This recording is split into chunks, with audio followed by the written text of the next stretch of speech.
Her voice slipped through the air vent like smoke, thin, toxic. I stayed in bed, still as stone, heartbeat steady, listening. Make it clean.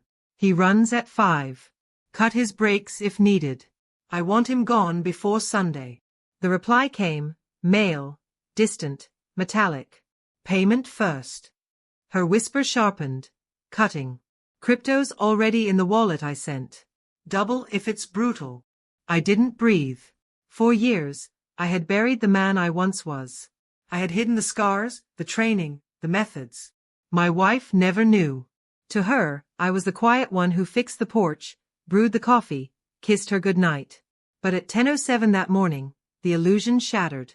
She wanted me dead. I slipped out of bed, bare feet meeting the cold wood floor. I crossed the hall, entered my office, and opened the safe without hesitation. Inside waited the go-bag, Glock, cash, 2 passports, and a watch whose gears still carried blood that time had never washed away. I picked up the phone and scrolled to a number I had sworn never to call again. My thumb hovered before sending a single line. One last dance, partner. Betrayal has a taste. Metallic, sharp. It lingers on the tongue and never fades. I had known her laughter, her sighs, her warmth pressed against me in the dark. And yet, here she was, planning my execution with a stranger as if she were ordering groceries. Why? Money. Another man? Or had she simply grown tired of the quiet shadow I cast without trying? I replayed years in silence. The questions she asked about my past that I never answered. The way she sometimes stared too long, as though measuring what she couldn't see. Her sudden obsession with finances.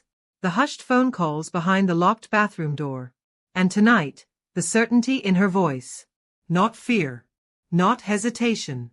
Precision. Denial rose like a tide, but I smothered it quickly. Emotion clouds judgment. I had lived too long in the trade of clarity. There was no mistake. The woman I had trusted with my quiet life had marked me for elimination. I began to watch her the way I once observed targets. She didn't realize that my silence was never emptiness, it was calculation. The next morning, she greeted me with a smile, offered coffee, her hands steady, her tone warm. I sipped without breaking eye contact, wondering if she had already laced the cup. Later, she excused herself for errands. I followed at a distance. Her car weaved through traffic, oblivious to the shadow trailing her. She met a man, not the voice from the call.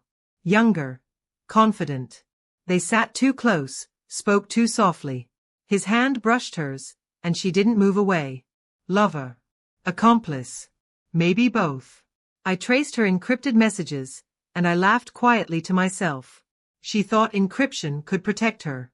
She had no idea who I used to be. Nothing she sent escaped me, the wallet address, the transfers, the replies from men who killed for less.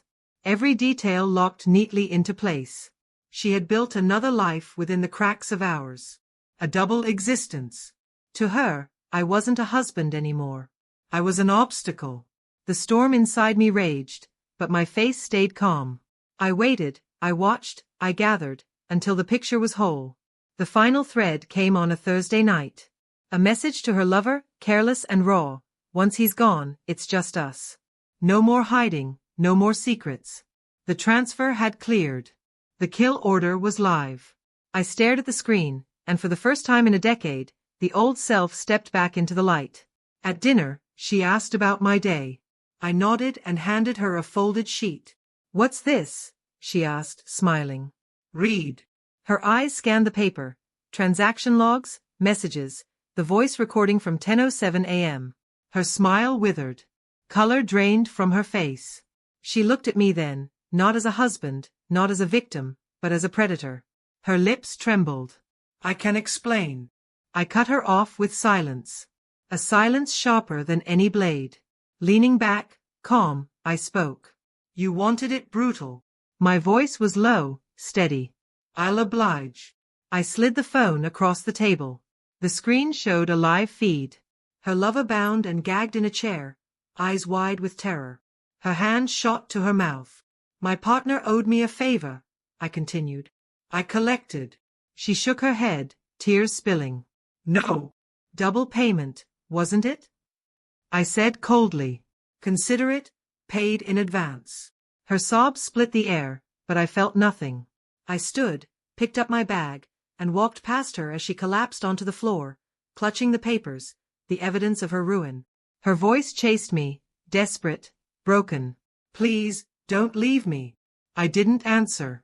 The feed kept streaming, her choices staring back at her like a mirror she couldn't shatter. That was her punishment. Not death. Not blood. Living with the truth. I drove into the night, empty roads beneath me, horizon swallowed in black. The man I buried had returned, not fully, but enough. I thought of her tears, of her fractured voice. Nothing stirred. She had chosen betrayal. She had purchased my death like wine off a menu. Now she would drink her own poison alone. When dawn split the sky, I pulled over, rolled the window down, and let the cold air wash across my face. The life I had with her was gone, ash, scattered. I switched off the phone. No calls. No traces. Just silence. I whispered into the empty air. Steady. The final dance is over.